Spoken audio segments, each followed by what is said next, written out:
This is Defenders TV Podcast, episode 52. We're back with Daredevil, season 2, episode 1, Bang.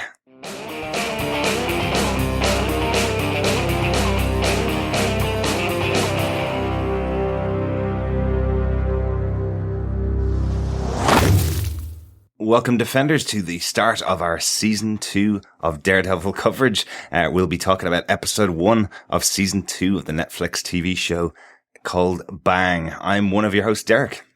I'm one of your other hosts, John. Welcome on board, everyone who is joining us for the first time, having found us maybe on iTunes or another podcast catcher by searching Daredevil. Welcome on board, and hello again to all the regular listeners. It's Absolutely. Really good to have you for our coverage of Daredevil Season 2, this episode of Defenders TV Podcast, episode 52. That's right, yeah. So myself and John are here today for our first discussion of this Daredevil coverage. I want to give a big thanks to Netflix for providing us with an early copy of this episode, so we're able to get it out while you're probably watching the episode for the first time. Yeah, it's really unexpected and nice of them to send out the screening copy so that we could have a sneak peek, I suppose, if you will, of this first episode of Daredevil. So thank you so much to Netflix for sending in those copies. Absolutely, and I hear our regular listeners wondering what this means for the podcast. Does it mean that John and Chris and myself are going to be binging ahead on the episodes? Well, the good news is that actually we're recording this on the 13th of March. John and Chris are both actually going to be out of the country until Daredevil gets released on the 18th. So actually they're not going to be able to binge at all. It's brilliant. I'm able to live up to my quality ability to stop them binging Daredevil, regardless of whether they want to or not. Yes, we are still being prevented from binging. Yes. Help us. We need a vigilante. If anyone out there can help, you know who to call. Excellent. I'll make sure I duck behind the windows every time I walk past. For those of you who are joining us for the first time, let me just give you a little explanation of how we cover our episodes. We'll be watching the episodes one at a time, not going on to the next one, not pressing that skip button, and recording our podcasts directly after watching them. That way we're going to be unspoiled for future plot lines, and you can be confident listening to our episodes that you're not going to be spoiled regardless of what way you're watching them. So you watch them at your own pace and you listen to our podcast at its own pace as well. So that's the way we cover them. We also then choose our top 5 points about the episode. They could be good, could be bad, depending on the episode. And hopefully through those top 5 points and a few notes, we decide whether we defend the episodes or not. So to make sure you get the episodes, just make sure you subscribe on iTunes. You can subscribe through our direct link, which is defenderstvpodcast.com/iTunes. Or if you don't use Apple, if you're an Android listener, you can catch us on any good or evil podcast catcher, like Podcast Addict, Beyond Pod, loads of other ones out there. Just search for Defenders TV Podcast. And of course, one of the great things about watching the Marvel Netflix shows and any of the other Marvel films and TV shows out there is the community that chat, share, interact. So if you want to join us over on our Facebook page or group, just search Defenders TV Podcast and join in there. You can also follow us on Twitter. Just go to @DefendersCast. And of course, we will over time start to bring feedback in on the episodes of Daredevil Season 2 as our listeners send in some. And of course, you can always send in feedback at defenderstvpodcast.com, where you can discuss or share your thoughts, your comments on Daredevil Season 2 or individual episodes. Just send that in and we'll be sure to read them out during the course of our review and discussion of each episode. Absolutely. And if you could do one thing for us, if you could just pop the name of the episode that you're talking about in the subject line, just to make sure we don't read ahead on spoilers for future episodes. As I said, we're not going to skip ahead on the episode. So it'd be great if it didn't get spoiled. So excellent. Have you watched the first episode of Daredevil? Make sure you have, because our podcast is going to be spoiler filled from this point on. Spoilerific. Yeah. Absolutely. So Derek, what do you have for us on this episode? Who were the movers and shakers behind the first episode of Daredevil? Well, the first episode, like the pilot of Daredevil, was directed by Phil Abraham. He directed the first episode and the second episode of this series, and he's directed the first episode of season 2. So great to have him back on board. He did a great job in the first season, and we'll obviously talk through what he gave us in this episode. And the episode was co-written this time by Marco Ramirez and Doug Petrie, the new showrunners for the show. They took over from Steve DeKnight, who did the first series, and Drew Goddard, who started out the show. They've taken over as lead writers and lead showrunners on Daredevil for season 2. Great to have them doing this episode. Absolutely. It must be a really difficult moment for them because obviously Stephen DeKnight and season 1 got such high praise. Absolutely. So they've really got a big act to follow in terms of the show, but also their predecessor. So this is a really interesting moment for them, I suppose, in their career, which is we'll give our thoughts on the output of that. Definitely. Yeah, absolutely. One quick note before we go into the synopsis for the episode. I have to say, I wonder when this episode was written and when the plan to release it on the 18th of March came about. There is definitely a connection to St. Patrick's Day, which happened yesterday. If you're listening to this on the 18th, happens on the 17th of March. Quite interesting that there's a reference to St. Patrick's Day. So happy St. Patrick's Day to all the Irish around the world. Absolutely. Happy St. Patrick's Day. And what a way to celebrate it. Yeah. We hope it didn't end up like the Brannigans gang. Absolutely, absolutely.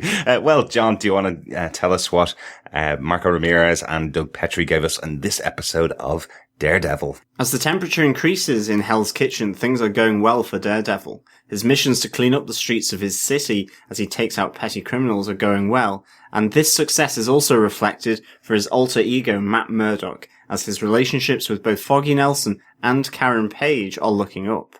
Professionally, their law firm Nelson and Murdock is seeing a huge increase in business in the wake of the conviction of Wilson Fisk. Unfortunately, however, the residents of Hell's Kitchen don't have that much money, so are paying with cakes and fruit. Meanwhile, in the absence of Kingpin, other gangs are looking to fill his void. The Brannigans, a New York Irish gang, are looking to take their rightful place as leaders of the city when an attack on their headquarters severely thins their numbers. The lone survivor of the attack, Grotto, goes to Nelson, Murdock and Page in an attempt to seek legal protection and escape the city and his hunter. Elsewhere, Daredevil's investigation into the massacre leads to the discovery that it is a highly trained vigilante working alone that is attacking and murdering gangs across Hell's Kitchen. Whilst attempting to protect their client, Daredevil becomes embroiled in a head-to-head battle with the unnamed vigilante. Bang. So, Derek, what's your overall sort of immediate impression of Daredevil Season 2? I mean, like, it's really, really exciting that it's here so soon, within 12 months of the release of season 1. Absolutely. Yeah. My first impression is we are back in Daredevil's Hell's Kitchen. You know, this is a very different show from Jessica Jones, which we also covered, obviously, and a very different show from Agent Carter. We are back very square and center in Hell's Kitchen. I love the opening of the episode. I love the fact that it gets a step back up in that universe, and really looking forward to tons more, 12 more episodes after this one to go. So my overall overriding impression is we're back with Matt Murdock and the whole gang in that side of Hell's Kitchen, and pretty far away from Jessica Jones. John, what's your overall thoughts about the episode? Yeah, I love the visceral aspects of all of this, and this is what I really enjoy about Daredevil is, you know, it's bloody, it's violent, it represents that kind of inner city, poor area that it is, infiltrated with gangs doing narcotics, drug running, fraud, all that kind of aspects. Like, to me, it's brilliant. It's real down and dirty in the gutter. Yeah. And you have this lone vigilante of Daredevil looking to clean up the streets, and now we are, in a sense, being given a look at another type of vigilante who's also wanting to clean up the streets, but has a different, very different modus operandi. absolutely in this. Yeah. And I just really, really enjoyed it. I think there was a lot of teeing up things and reintroducing of characters here, which I think makes sense. Not everyone necessarily has watched season 1, and it's a good way back into, as you say, Hell's Kitchen and the world of Daredevil and Foggy, Karen, and the law firm Nelson and Murdock. Yeah, totally agree. I think it's time to get into our top 5 points. And John, do you want to give us your first point as the kickoff of Daredevil season 2 coverage? I've just talked about blood, gore, and violence, uber violence.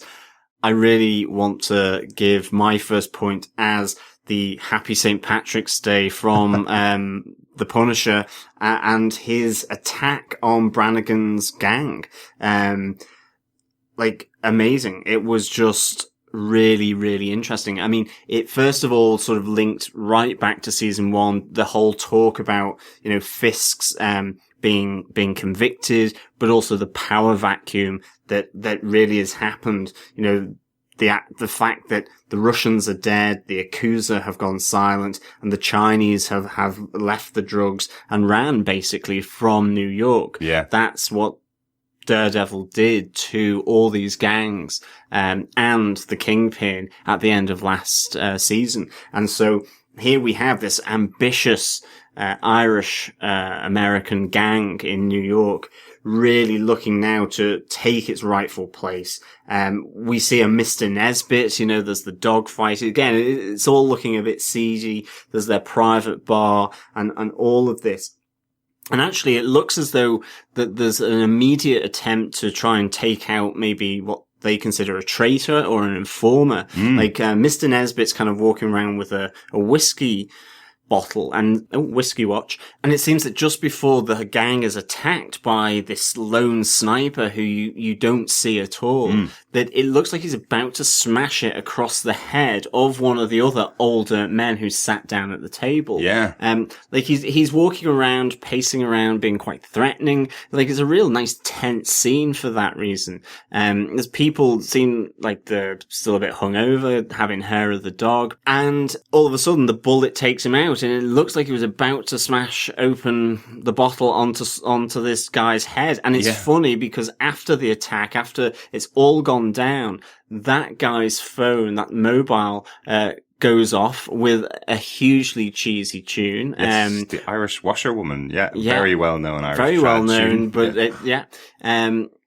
not cheesy, but it's well known. It's kind of maybe cheesy in some circles or passé possibly. But, that tune goes off, and you wonder who's calling him, because it looks, he's the guy that was going to get the bottle right across the back of the head. Right, yeah. So, he was the traitor, but what's that phone call about? Are we going to see anything about that? I love that nice little kind of, why are they showing this, first of all, was kind of sprang to mind. And then it was, well, that was the guy who was going to get knocked out. And then it's like, well, how will this play out? Maybe either later on in the episode, which we didn't really see, or maybe further on down the line in season 2. Yeah. So I really, really like this. And all 15 men just taken out, and their St. Patrick's Day celebrations a long distant memory, because they have no memory, because all their heads have been blown, split like a melon. Absolutely, really, really good. Their celebrations really didn't turn out the way they were hoping. Yeah. And a great off-screen introduction to the Punisher. Yeah, absolutely. I was frantically writing notes the whole way through this scene. I was thinking, oh, okay, so the Irish are going to be like the Russians in this season. This is definitely going to be a really central group of characters. Oh, now we've got Nesbitt. We know that he's battling one of the other guys, the leader of the Brannigans, and then they're all dead. It's just a really shocking moment. I did not expect that to be, that to happen to all these characters. They were given speeches like as if, they had references to the Westies, who were an old Irish gang in Hell's Kitchen, who controlled Hell's Kitchen back in the 1920s. They were giving those kind of references, if kind of building up this group, because we didn't see an Irish gang in the first series, so I just assumed that this would be our big other bad guys, the guys that Punisher and Daredevil possibly would team up to take out. I loved this scene. It's a great opener for the Punisher. It's a great opener for the show, just to show the kind of character that he is. It's really taking them out like he's a predator. You know, you see the bouncer that's on the front door. He hears some footsteps behind him, turns around, and the street's empty. Then you see the gunshots coming out of nowhere, and that's it. You don't have any reference to Frank Castle or the Punisher for the rest, another 20 minutes, I think, of the episode. So at least, I mean, it's really in the hospital then, towards the end of the episode, that we then actually get our first glimpse. Yeah, absolutely. I think we'll talk about that one a bit later on, as it's towards the end of the episode. For my first point, I'm going to take in some other elements that have changed because of what happened in season 1. There's been some big changes in Matt and Foggy and Karen's life because of what happened in season 1. I love that they're showing Daredevil is now cleaning up the streets. He's able to work kind of with the cops without them knowing, effectively. This opening sequence before the main titles, where he's taken out some diamond thieves who seem to be running away from the cops and shoot one of them. I love, obviously, the first time you see Daredevil in his full outfit is in a church as he takes out the final one of these robbers, and then it cuts to him standing on top of the rooftops in Hell's Kitchen as a smile graces his face. You know, nice touches there, nice moments where you realize that he's really doing what he wants to do. He's able to take the criminals out in the city. It's such a great entrance for Daredevil here. You know, he's back. I mean, the opening sequence where all you see is the camera panning across New York City and you hear the sounds, and then the gunshot is the call to action for Daredevil. Yeah. It is a really, really nice opening sequence. I felt, I didn't even think that the opening credits hadn't rolled at that stage. I just thought that it was straight into episode 1. And then obviously you get the credits roll with that great music again. Mm-hmm. And yeah, it was just a nice opening for Daredevil. It was really good, I thought. Yeah, definitely. And then we cut into Matt, which is the other changes that we see. Obviously the alter ego of Daredevil. What I love here is it shows the impact of what's happened with him taking out Kingpin. The practice has become really popular now with local people in Hell's Kitchen area. Now they're the ones that took down the Kingpin. They're seen as the protectors of the area, the law protectors of the area. Love the kind of, it's actually in the Daredevil film as well, the Ben Affleck film, this whole concept of the locals paying with cakes and paying with, bananas and pastries. Yeah. I think there was a little bit of it in the last season, but they didn't have that many clients. They only had 3 in season 1. And this episode shows they had 3 in the first hour. So it's obviously, becoming quite popular, but not very profitable. Kind of like that idea as well. I like some of the cases that they take as well. Uh-huh. In particular, like, it made me chuckle, like the defiled statue of St. Peter, where, the guy's dog has humped it till completion. Nice. And then being punched out by some angry priest or congregation member. Like, that just made me laugh, this idea. As we all know, dogs like to raise their legs, hump around. So yeah, I thought that was it just felt right for this law firm that, you know, they would be on the one hand dealing with someone's immigration papers, but at the same time, something as small scale as a dog doing what it likes to do. Yeah. Hump St. Peter. Yeah. Really enjoy that. It's really good fun, isn't it? Also love the fact that the gang are off drinking in Josie's again together. They get some time out together. Really good scenes there between the 3 of them, getting a lot of interplay. And, you know, you can see a little bit more of the kind of Karen and Matt relationship there. Something kicking off within the walls of Nelson and Murdock, do you think, between Karen and Matt? It seems as though there's a lot more telling looks and knowing sort of eye drops and smirks between the two, or at least from Karen. Yeah. Definitely. And I think, you know, Matt can hear that through the heartbeat, and that was a nice touch that sort of has come through from season 1. Yeah. And it is also our lead into Grotto as well. The lone survivor from Brannigan's bar. But yeah, no, the pool scene was really good, where to some extent she takes on the role that most people would expect a man to do in that situation, where she comes behind, Matt Murdock to to show how he should be queuing. And that was it was just a nice touch. I like that. And obviously then in Nelson and Murdock's, they have that sort of awkward feeling or sense, I think, between the two of them. Yeah, I love that pool scene. It really reminded me of the 80s film, The Color of Money, the one with Tom Cruise in it, the sequel to The Hustler, I think, if I remember my movies correctly. I really like that touch, you know, and again, he didn't take the warning from Foggy from season 1 about listening to people's hearts to tell whether they're lying or not, you know, that could be a bit inappropriate. He uses his little trick again to see if Karen is interested in him the way he thinks she is, you know. I like that. I like those touches, bringing it through from season 1. Really, really cool. One of the other cool things I like about it is that he's now able to use his powers in front of Foggy.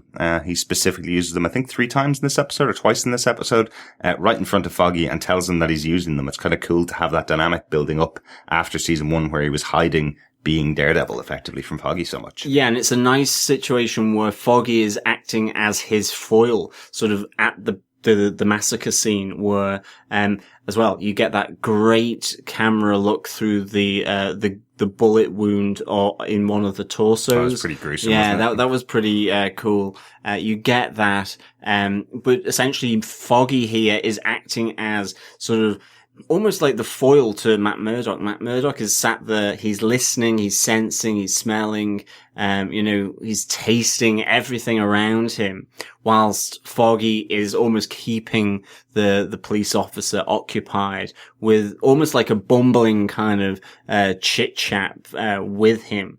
And that was really, I liked that. I liked how he has taken on that role, that this partnership is starting to emerge. Absolutely. And in that scene, it's nice to see Officer Mahoney back. So he was in Jessica Jones. He was in the first season of Daredevil as well. And this is Foggy's childhood friend, I guess you kind of call him. I love the interplay between those two characters as well, where effectively Mahoney's kind of giving him some friendly advice and very much telling him to stay away and keep away from this area. He's a lawyer, not a cop, so he needs to keep clear. Really enjoyed that. But that's my first point, just about the relationships in light of what happened in season 1. John, do you want to give us your second point? Yeah, it kind of builds on the relationship aspect, really, and that is members only pork chop. This made me have a huge smile across my face as the biker dude in front of the Dogs of Hell bar calls Foggy to task. Foggy is there to try and meet a childhood friend called Smitty, in order to get some lowdown on the crime and massacre against Nesbitt and the Brannigan gang, the Irish American gang. And I think it was symptomatic for me. I just felt Foggy in this episode had such a really meaty role on a number of occasions here. You have him, in particular, the Dogs of Hell scenes for me, where he's playing that bumbling kind of fool almost, and that's like his defense mechanism, where, you know, to keep him alive, it's his survival mechanism almost, I suppose. And I love the fact that he's gripping his bag when he's out with one of the bikers who's essentially gone out and taken him out to beat him up. Yeah. Because Smitty has been killed in another attack which fits the MO of the Brannigan attack. So we all assume it's the Punisher, this lone vigilante again. I just love his bumbling through. He tries to talk himself out of a situation, but just gets himself deeper into it. Yeah. So he says, no, I'm not a Fed. I'm a lawyer. Of course, the next thing, snooker cues are up in the bar and it's like, take him out, beat him up, for being a lawyer. And gradually he ultimately gets what he needs to get though from that whole situation, which is info on the massacre that went down against the Dogs of Hell gang. And so, whilst on the face of it, he almost looks ineffective. He gets the information he needs. He survives. He doesn't get beaten up. And it's an absolute roaring success. And I love, again, that partnership now that Foggy has with Matt Murdock when he's Daredevil. That's extended from just simply the avocados at law, you know? Yeah. It's really good to see. And not only that, but, you know, we do see him here sort of, just you're bleeding at the base of your skull after the opening sequence fight that he has with the diamond thieves. They're walking back, and there's just that nice little chit chat between Nelson and Murdock, and you have this, you're bleeding from the base of the skull. So he's also taken on almost like a caring role for Matt as well. Yeah. He's very sort of very much looking out for his friend, in more ways than one, and has now become really integral to Matt's own alter ego, Daredevil, which I really, really like, actually. Yeah, I also like the touch that he's lying to Karen about what Matt's doing with his life, saying that he has a drinking problem, and that's why he's got so many bruises and damaged every day coming into work, that he's, the reason he's falling downstairs or walking into doors is because he's drinking a little too much whiskey, perhaps. I like that touch, because now, the relationship with Karen is obviously going to have a little bit of an effect there, so potentially Daredevil might seek some Alcoholics Anonymous advice with Jessica Jones, do you think, in future? Will they set up their own little Marvel AA, do you think? Well, absolutely, and I should have done a whiskey watch that I'd done from Jessica Jones with respect to Nesbitt. I think it was a Jameson's, but I'd hope so, because we got no Irish whiskey during Jessica Jones, even though we were looking out for some every week, so I hope there's a bit of Jameson in here. That is true, definitely. But Derek, what's your next point? Another one kind of connected to these ones. I love how active all of the characters are in this episode. When you're coming back on from a very strong season 1, which was really about Kingpin and really about Matt Murdock and what was happening with them, and a lot of the other characters, while great and really enjoyable, felt kind of ancillary in some episodes. This episode kicks off hopefully where I believe the show is intending to go this season. Each character has their big moment. You mentioned Foggy's big moment where he goes to the Dogs of Hell bar. But Karen also has a couple of big moments throughout this episode as well. Big time. Where she gets to do some really interesting things, She's obviously the main person in the office, but she's kind of holding the place together in spite of the fact that nobody's getting any money coming in. She's holding it together, But she's also got a really active moment later on in the episode where she becomes the getaway driver for Grotto, without her taking what I can only assume is Ben Urich's car from outside of the hospital. Must be, yeah. She's what you say. It's an old friend of mine's car, but he hasn't used it in a number of months, so I presume that's Ben Urich's car that she's taken. Yeah, I like that moment, and her being able to be a really active character. Without her there, Grotto would never have gotten away, right? That's what makes her such an active character in the episode, because without her around, she's not just standing around saying things or screaming as the damsel in distress. She's actually being central to the episode, which I really enjoyed. Big time. It's really good that you called that out. It's one of my points, actually, and it was Karen and Grotto and her essentially being his defender and his helper. And I think in season 1, I mean, anyone who wants to hear our thoughts on season 1 of Daredevil, you can look back through the season 1 podcasts, obviously at defenderstvpodcast.com/iTunes.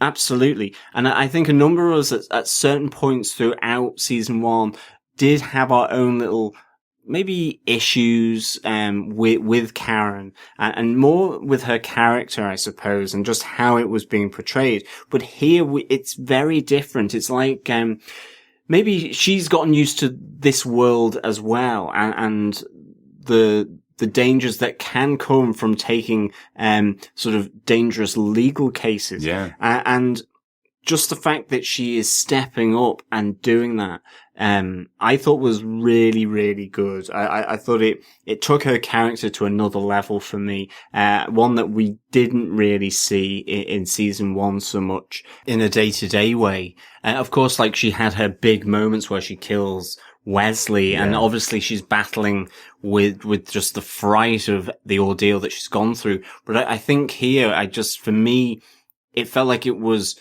integrated much more into this episode's storyline. I always felt Karen's arc in season 1 was slightly devoid from just the origin story of Daredevil that we kind of got, really, in terms of Matt Murdock realizing what he needed to do. And so and the takedown of Kingpin as a result of that, once Kingpin or Wilson Fisk had been identified as, the big bad behind everything. I just felt like, Yeah, it doesn't always work for me, but I still enjoyed it. But I think here it just felt like it was part of the three of them. Yeah. Helping out this person called Grotto. You know, you have Daredevil investigating the lone vigilante. You've got Foggy going to the Dogs of Hell club to find out information. And here you have Karen, you know, essentially looking after, doing a cover for Grotto, pretending that she's his wife, keeping him anonymous within the hospital, and then looking out for him as and when, you know, the lone vigilante pops up. So it really felt connected. Yeah, I love that moment with Karen where she's relaying the made up story that she has, the past with Grotto and, you know, all the times they spent together. And then she goes, the nurse even cried at that moment when I told her that made up story, you know. Love that Karen's got these little moments throughout the episode. It does feel much better than last season for Karen. That was really good. And I think she has another moment like that where she goes, just despite all his protestations, you know, she still loves him despite everything he says, because he's trying to leave and get up and she's trying to tell him no. Yeah. Like it's a really nice little touch to those scenes, I think. That was also one of my points. So Derek, what's your next point? Yeah, my next point is Daredevil with the Mexican gang. I really like how much they're stretching what Frank has actually done and how they're investigating what Frank Castle has done in the area of Hell's Kitchen. We obviously see the takeout of all the Irish guys. They make mention of what happened to the biker gang the previous week, and now we find the Mexican cartel guys hung up in the meat packing district, or the meat hanging district, I suppose, of New York.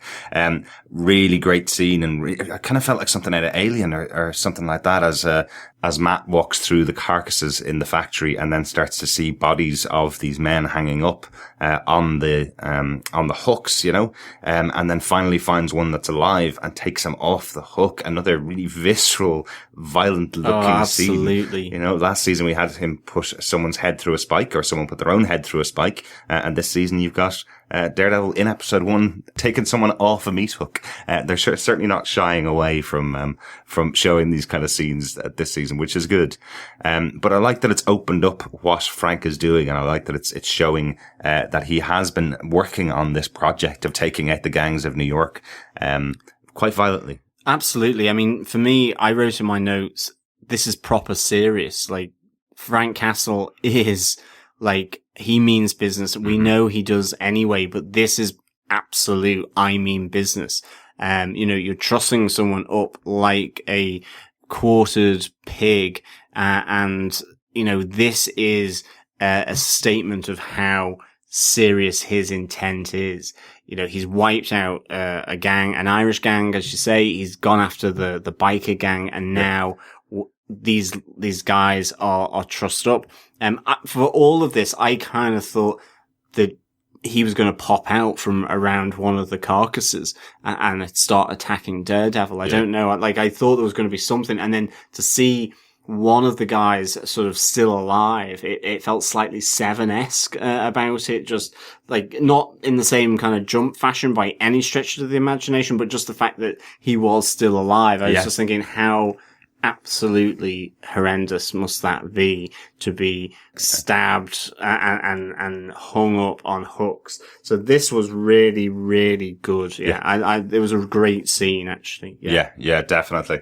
And also in the scene, I like the kind of admission where it comes from the Mexican cartel member that this isn't an army that's been attacking the Irish gang. There is no they, it is only him. A great little moment. If you're not a comic book fan, if you don't know who Frank Castle is or the Punisher is, the reveal of the fact that it is just one guy going after the Irishman, that's the moment of the episode, really, isn't it? You know, this reveal that it is just one man that's on a mission to take them all out. You know, fantastic. We obviously hadn't seen the face of the vigilante at this stage, or the person at all. We'd seen nothing. We'd just seen Matt's investigation into who it is. So this is the first moment it's revealed that it's just one person.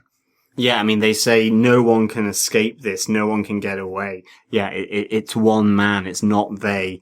No they, him. Yeah. It's one man. Like there's no stopping what can't be stopped, no killing what can't be killed, which I believe is the Predator. Yeah, it's so really, really good. Yeah, this was properly serious, and I mean there is talk throughout this episode as well of that these attacks have got the same MO, that they're targeting all these different types of gangs, that it's someone with a high skill level with regards to weapons and explosives. So all of this leading to highly trained militaristic dude in the Punisher. Yeah, I love how they kind of reference it with the cops at the crime scene, where one of the cops goes, how was he able to shoot through a bulletproof vest on one side and come out the back and through the bulletproof vest on the other side? Like, who has these kind of weapons, just showing you the kind of depth of this character and really, how knowledgeable he is about the military styles, I suppose. Yeah, and we're hearing that the morgue is filling up pretty quickly with bodies as a result of the Punisher's activities. So that's, really cool as well, I think. He means business.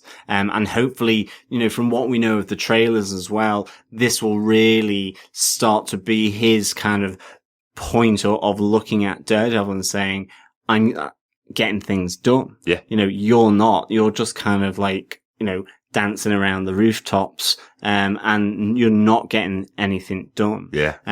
So that was really good. And the other big thing that I really liked about, obviously, having the Mexican gang involved in this and the Irish gang and the biker gang, that this is really like the Punisher version in the Marvel Max comics. Garth Ennis's run and Jason Aaron's run, of Punisher, where he's going after the cartels. He's going after big time full gangs of people on his own to take them out and clear out Hell's Kitchen, and clear out New York, really, pretty much is what Frank does. He probably wants to clear out the east coast of America, to be honest, if he could, but I like this. It's really like one of those, Garth Ennis books, where it focuses on a group of a gang, making you believe that they're going to be the big bads of the issues or of the series, and they're gone pretty quickly. So, really nice touch there. They seem to have used a bit of the Max history of Punisher. And knowing again from the trailers that, is the big bad the Punisher, or is it also a big bad that has a more Eastern flavor to it? Absolutely. Like, I can't wait to see more, I want to, Chris wants to, we want to binge, we want to watch these things. Not gonna happen. I know it's not, but this is why this, as part of a Netflix show, is what is great, is that it makes you want to go from the first to the second and do that binge watch. It's the quality of the show and the episode that it makes you want to move on to the next. And the great thing is, you can. Yeah. You can. You can't, John. You can't. No, I can't. I don't have the child code to put into the TV. Exactly. I keep the PIN code locked up. You did make mention of it there, but just one point as well, that Nesbitt says to the Brannigans. He says the Chinese have disappeared, the Russians have disappeared, but the Yakuza are silent, which means they haven't disappeared. Hopefully we will be seeing them back later on in the season, John. I think we might be. Absolutely. Do you want to take us on to your next point? Yeah, one of the other people that we saw and who has come back is Turk, which is really good to see, actually. I like the fact that Turk was proto Daredevil in the black suit, his first kind of mission and criminal that he stops. And here we have Turk now. He's out on parole. He's doing a gun deal with dubious guns that he kind of is saying, well, it wouldn't stop too much. They're not really that good. And yeah, it's the bad guy you feel for. He gets his hand, caught in the trunk. The trunk door is like, the boot door is slammed against them. And then, you have Daredevil sort of just cracking his knuckles and putting him into a half Nelson just to get information about who this lone vigilante might be. But I love this, just brief little nod to Turk and his season 1. Like, he's a great little character. He's been in Rikers Island. And one of the things that I liked was just how when Daredevil's questioning him, his response is to say, well, it's to do with Wilson Fisk. And you see Daredevil's face just kind of like crumple underneath the mask going, And it's like, no, it can't be. Wilson Fisk was convicted. He's behind bars. And like, Turk is like going, no. What you don't understand is that, you've created a space for other people to inhabit, and that's what they're doing. Like, the line behind Wilson Fisk is now moving forward to take his place, and if you remove the next one, then so another one will come and take his place. Bit Hydra. Yeah. But where people see the opportunity, even if it's the underground or criminal economy, here you go. And I love that sort of exchange. But poor Turk's fingers being worked on by Daredevil. Just the cracking and the crunching. You just had to feel for him. There's one final thing that I noticed as well. Daredevil was using his nunchucks a fair amount in this. I loved them. I loved how he used them in the opening sequence, as well as now when he sort of knocks out the guys who are trying to deal with Turk. So good use of nunchucks so far. Absolutely. Yeah, great to see Turk Barrett back in the episode. I suppose, in the canon appearances of Turk Barrett, we saw him getting taken out in episode 13 of Daredevil, getting sent off to Rikers Island. He was beaten quite badly. In the prequel comic for Jessica Jones, we see Jessica beating him up and getting information out of him. He seems to be your local source of information if you can just beat hard enough. It's kind of the way for poor old Turk. I did draw a little frowny face on my notes as I was seeing poor Turk get beaten once again in this episode in his intro scene, but great to have him back. Really, really good to keep those connections. And Turk, absolutely, Turk, as we mentioned last season, is a very regular character in the Daredevil comic books. He is the low life criminal, but never attains any higher status in Hell's Kitchen. He's just always around doing slightly shady deals, definitely on the other side of the law, and gets beaten quite a lot by Daredevil for info. So really good to see him back. Definitely, absolutely, yeah. So Derek, what's your final point? Has to be Frank Castle in the hospital, doesn't it? This scene is just so good to me. I thought it was so well played. We didn't see, as I mentioned earlier on, you don't see John Bernthal at all in the episode. And then when it comes like the Terminator. There's a great big moment. Time. Yeah, he's walking into the hospital with the shotgun at his side. You just see it from the back of his head. And then he takes out a cop in the quickest, most fantastic of ways, taking his gun off him, throwing it in the bin, and then he's unstoppable.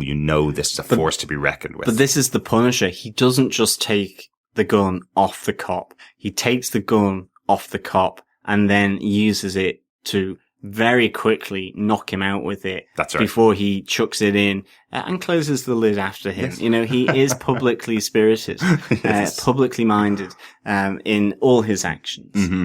However violent. Absolutely. So welcome back, Frank, and welcome into the universe of Daredevil. I'm really, really excited just after this scene, how well it was put together.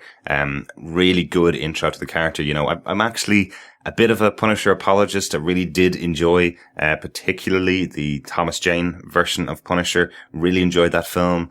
I've watched both of the other two films. Warzone was probably a little bit hyper violent. It wasn't the right type of violence for me. It was a bit hyper violent, a bit too much, of a kind of a crazy mix of trying to be a comic book movie and also an R-rated film. Whereas I think they're getting the kind of style right for me for this episode anyway. Let's see how it plays out for the rest of the season. But just my final point is just about the intro to Frank. That's my final point. John, do you have a final point for us? Yeah, it is, as no surprise, also the Punisher. Mm-hmm. It is the Punisher, Frank Castle, showing up. Just on your point with regards to the hospital, I love how Karen just doesn't hesitate and she just goes. And I love the chase that he does, after them. And you see the spray of bullets hit the wall as they're running down the stairs and so on. And you think they're getting away, but then you get the final sort of part where the Punisher has Grotto in his sights from the top of the hospital, and lo and behold, Daredevil turns up. And this is a great fight. Daredevil has, to some extent, the match of the Punisher here on the rooftop. Yeah. But then the Punisher just comes back and it's like he slams his head into the air conditioning vent on top of the roof, and you just see Daredevil fall to the floor, but then chase after him. And then you have that awesome fight where he's like using sort of parts of the wall to punch and knock down the Punisher. But in the end, and this is where we finally now know that what the Punisher says is bang, not beg, not any other thing, but it's bang. I mean, I remember in the main hall at New York Comic Con when we saw the glimpse of this, and it was like, what did he say? Was it bang, beg, baby? Well, whatever other word begins with a B, and now we have, because as he pulls out the ankle holstered pistol and shoots and just goes bang. Yeah. And like, fantastic. Now, for me, so good. Such a great fight. You want to see that. I mean, the fight along the corridor, in season 1 was spectacular and mind blowing. And here, I think, you've got to have good fight sequences for Daredevil, whether it's with nunchuck throwing, the fists, the parkour sort of roll into a fight. And here we have these two different fighting styles, the brawler, the veteran, the fists, the guns ultimately, and knives, that they're as much a part of the fight for the Punisher as the nunchucks are for Daredevil. And I just loved this fight. It was really good. I do feel that Daredevil caught the bullet, even though he falls off. Oh, right, yeah. I don't know whether his hypersense allowed him to spot it at the last moment. I mean, obviously Daredevil can't be killed. He can't have been shot. But in the first episode season, it looked like he put his hand up towards his head as though he catches the bullet, and maybe just the fact that, he hears the pressure of Frank's finger go and the trigger mechanism within the gun. You can imagine how Daredevil would be hypersensitive to that. And also then the bang, that he's able to kind of track it and almost take it out of the air or something. Right. Interesting. I know, it's, because obviously Frank ain't going to miss at that range. Absolutely. And obviously, listeners, once again, we do not watch ahead. So that's a theory coming from John there. I'm intrigued to see if it's accurate when we get to watch the second episode. A huge shout out to Philip Silvera, the stunt coordinator of this show, and his team, including Chris Brewster, who doubles for Charlie Cox. They really do pull it out of the bag. Every time we see a fight sequence, you can tell that there's a certain style to Daredevil. They've now introduced a style for the Punisher, which, as you say, is, he's very physically brutal here, and different to, Kingpin last season, who was also physically brutal when he fought Daredevil. There's a difference there. You can tell they've worked very hard to make this a good toe-to-toe between these two characters. I was really surprised that we had the meetup of the two characters in this episode. First episode, and you get Daredevil versus Punisher. Didn't expect that. Absolutely, yeah. I expected there to be a lot more of the background. As I was watching the episode as well, I thought, this will just lead in. It'll build up. It'll lead into episode 2 or 3, and then they might have a side by side. Having the two of them fight in the first episode was great, and showing Punisher potentially winning it as well is an interesting choice for your first episode of Daredevil. Definitely. I don't think he did win it. I definitely think Daredevil is alive. Yes. He has to be. Yeah. Again, maybe he could duck quickly enough so that the bullet is actually just a graze across the head or the body, wherever but it looked like he caught it. Or something to that effect. Either that or Foggy puts on the costume in episode 2. You might have to go back to Fogwell's gym and also get a new tailored Daredevil suit as Possibly. Well. But I think, remember from season 1, the material of that suit, if it's anything like Wilson Fisk's suit, and it's made by the Gladiator. Very true. Then there is an element maybe of bulletproofness about it. Very possibly. Very possibly. Well, that's our top 5 points about this episode of Daredevil. Do you have any notes at all for this episode, John? Yeah, no, I've got 2 notes. I love the fact that Foggy says, him getting beaten up, him being Daredevil, it kind of links into one of my points is not just your problem anymore. What will happen if you get caught? You know, I really like that. Get disbarred or whatever. Yeah, you could get disbarred, from the legal profession. I'm on my own. Yeah. Do I take up the suit, and have to sort of train and get myself the Marvel 6-pack?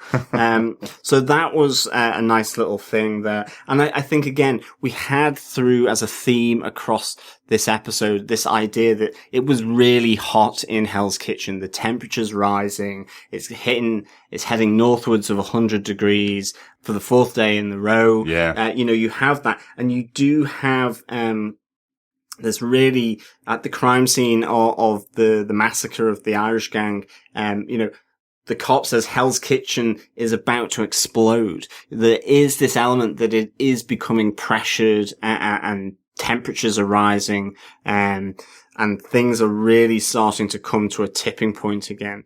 So that was kind of an interesting thing, I think, for this, episode to set that up for the rest of the series. Yeah, definitely. I only have a couple of little notes, myself. I love that Matt shows off that he can actually play pool, after Karen's teaching him that he is kind of showing off, or, not showing off, I suppose, to Karen, but I love that he's able to play pool, with the senses that he has. Thought that was a lovely little touch. And the only other little note was just a comment from Foggy that, telling Karen that you're a drinker or having a drinking problem is not as bad as telling her that you dress up in your underwear and go out and beat up people in Hell's Kitchen. And Matt says it's not underwear. Underwear would be comfortable, which is a nice little touch on the fact that the Daredevil suit does look very figure hugging and does look very sore, I would say, in certain areas of your face, and certain areas of your body as well. Absolutely. And of course, Foggy does pull out the point, which has ramifications right at the end, which is, you are not bulletproof. Yeah. It's all right going against petty criminals, but when you start to go after, more serious people, who knows what will get ranged against you. So our other host, Chris, did in fact get the chance to put in his thoughts about Daredevil Season 2, Episode 1. He sent them on to us to our feedback email address, which you can also do at feedback@defenderstvpodcast.com. Here's Chris with his thoughts. What's up, guys? I'm so sorry. I can't be with you guys when they're recording, and unfortunately, day job has got in the way, so as of when you are listening to this, I am somewhere in sunny California. Watching Daredevil by myself and recording it and sending it back to the lads so they can stick it in the podcast. Much like I want to stick it to my job, the fact that I'm missing Daredevil Season 2 day and date of release. It's killing me. But anyway, to the good news. I've watched Episode 1 by myself, here. Oh, it is brilliant, people. I don't know where to begin. I'm so happy that Charlie Cox is back. And I don't know how to put this, but he's now just becoming an endearing part of that character, of Matt. Like, it's just, I can't see the separation. That cheeky smile, the charm. There's a particular scene where him and Foggy are just walking and talking, and it's just brilliant. Just absolutely brilliant.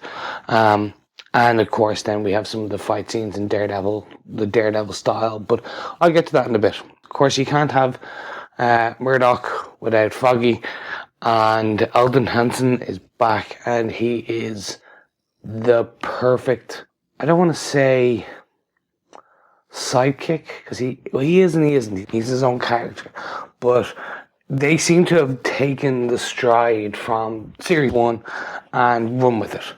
And now you can see that they've grown into these characters a bit more.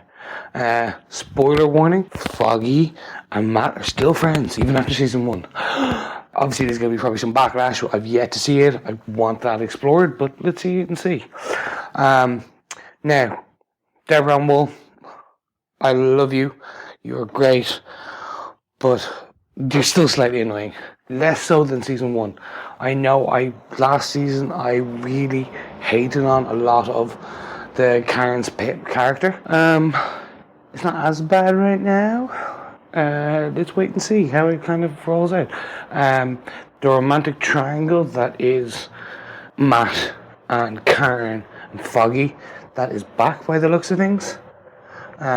Let's wait and see. But additionally, I think there's another nice subplot of just Karen and Matt. It's good. Let's wait and see where that goes. To the opening. The opening of this series is fantastic. It shows Daredevil as a almost Dark Knight character in Hell's Kitchen. He is the man who is going through Hell's Kitchen, criminal by criminal, and cleaning it up. And it's fantastic. And you see the billy clubs, and they're back. And by the way, please don't. Spoiler warning again. The suit. The suit is gorgeous. There's going to be backlash. I think people are going to give out a lot about it. But the suit's there from get-go. And mwah. I love the look of it. I love the texture designs, the colours. It's perfect. Should they've gone for all red? It's probably another variation. They'll go the red and black because it black's the body armour or whatever. And then they'll move on to the full red at some later stage. Now let's get on to Frank Castle. You barely see him in this opening episode, but it's so, what you do see is fantastic, and the sneer and the level of athleticism when these two fight is just beautiful. Let's wait and see how it goes. I don't want to put all my eggs into one basket yet and say that I'm going to like the character. I will put my hands up and say I didn't like the 2 films. 3 films potentially now, but we'll wait and see. But definitely 2 films. Warzone and then the Punisher. But let's wait and see. I'm reserving judgment. I want to see where they go with this character, how they bring it in. Will they bring in the family part? Will they bring in the ex-cop or military? Let's wait. He's kind of come in with a lot of violence. My gut's telling me that season 1, what we thought was violent, is nothing in comparison to season 2. But if episode 1's to go by, it's just going to take a bit of time to build up to that level. But there's blood there, so the squeamish, look away when you have to. So I don't want to give away too much, and because I can't be there with the guys to discuss this, I just wanted to give you those quick initial thoughts of what I've seen. I do have Easter eggs, but I'm saving them so I can come back and talk to the guys. So you'll have me back for episode 2 or episode 3. I'll be maybe even be dial in. Just wait and see. All I can say is that this is the perfect tempoed opening for the show.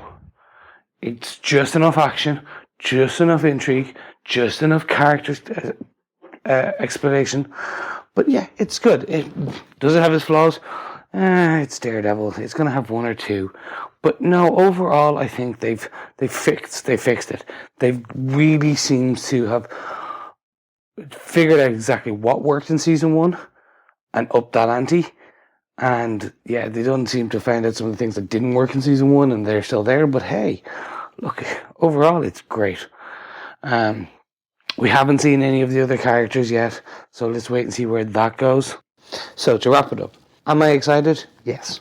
Am I nervous or apprehensive in terms of where this is all going to go? Yes. Am I happy it's back? Of course. This is one of the best shows out there. It's still some of the best TV that I've seen in a long time. His powers, the thing I want to remind people of, Daredevil's always been that kind of, yes, he's part of the Avengers, the new Avengers and so, but he's always been a low kind of second tier. He's not like a Spider-Man or a Hulk or a Thor or an Iron Man or Captain America. He's a guy with super senses and balancing and stuff like that. He gets the chimichangas kicked at him a lot, and I think the show season 1 showed that. But season 2, I think, will bring it, because hopefully we'll see Punisher beating the crap out of Daredevil a lot. But let's wait and see. Oh my God, I'm so happy it's back. So happy. Anyway, that's me from sunny California. Let's see where this goes. And here comes the Daredevil. Welcome to Hell's Kitchen. Woohoo! Delighted we got the opportunity to share Chris's thoughts as well. He seems to be just as sold on this season of Daredevil as we are, and really looking forward to having him back on the podcast as soon as we can. So I think with that, Derek, do you defend this episode of Daredevil Season 2, Episode 1? I do defend this episode. I am so happy to be back in the city of Hell's Kitchen with our vigilante superhero, and now his counterpoint, I suppose, the vigilante supervillain that is the Punisher. I like the fact we didn't get a name for the Punisher throughout the episode. No Frank Castle, no Punisher. He only says one word, just bang. And he has that real Terminator menace about him. Really good idea to play him that way. Also like just being back in the company of Foggy and Matt and Karen. They seem like they've developed their relationship and developed their friendship quite a lot since the last season. They're all back together as a good gang of friends, which is nice to see. It's a nice kind of welcoming place to kick off the episode. And also, hey, since it's St. Patrick's Day this week, nice to have an Irish gang, even though they didn't last that long in the episode. Really do defend this episode and can't wait to get on to episode 2. So, John, do you defend this episode of Daredevil? I do. I defend this episode of Daredevil. For me, I am going to give this 4 pork chops out of 5. For me, this was a great reintroduction to the world of Matt Murdock, Daredevil, and Hell's Kitchen. And I thought it really helped reintroduce Foggy and Karen. And I thought in much more inclusive ways into the main story plot than we saw in season 1, actually. That they felt really involved in what Daredevil was doing. Obviously, Foggy is now aware of Daredevil, is helping him. And I love that kind of new element to this relationship, that it's not just the avocados at law in the Nelson and Murdock law practice. So I really, really like that. I also love the fact that we were introduced to this new gang in the Brannigans, which was then taken away by the introduction of the Punisher, of Frank Castle, even though he wasn't given that title. Again, a great way of introducing the character. It felt really like a great nod to the comics, the Marvel Max comics, which just fits with this character. So I really, really like that. And then through all of that, with the meat hooks, with the Mexican gang, with the massacre with Turk, it just really felt welcome back to this world. It was really good. Mm-hmm. So for me, that's why I defend it. This is a really difficult episode to get right. The first season was so well received. Mm-hmm. This, had potential pitfalls here, but I think they've done it really well. I can't wait to see the Punisher and Daredevil go head to head. I can't wait to see how Foggy and Karen are placed in danger. Mm-hmm. What will happen to Grotto? The guy on the run now. Yeah. Is it Frank Castle who's the big bad? Where are the Yakuza potentially here? All of these things are still to play out, and I can't wait. And we've still got to see Elektra show up. Absolutely. And as you mentioned, who was making that phone call to the Brannigans? Yeah. Exactly. Really intrigued to find that out. And John, good to let you know, you'll be able to watch it directly after we finish podcasting this episode. So listeners, thank you very much for listening to this episode. If you want to subscribe to the podcast, you'll get our Daredevil podcasts as they come up in the feed. You'll also get our podcasts about Agent Carter, which we are still covering. All you need to do to subscribe to the podcast is just go to defenderstvpodcast.com/iTunes, and you can just subscribe to our full Defenders podcast. If you want to just subscribe to the Daredevil podcast, we do have a Daredevil on Defenders TV podcast show up there on iTunes as well. If you're not that interested in Agent Carter, but sure, why not subscribe to Defenders TV podcast and get all of our coverage of the Marvel Cinematic and TV universe? Absolutely. And of course, we'd love to find out what are your thoughts or comments on this first episode of season 2 of Daredevil. What did you think of the introduction of the Punisher, of Frank Castle? What did you think of the trio of Karen, Foggy, and Matt?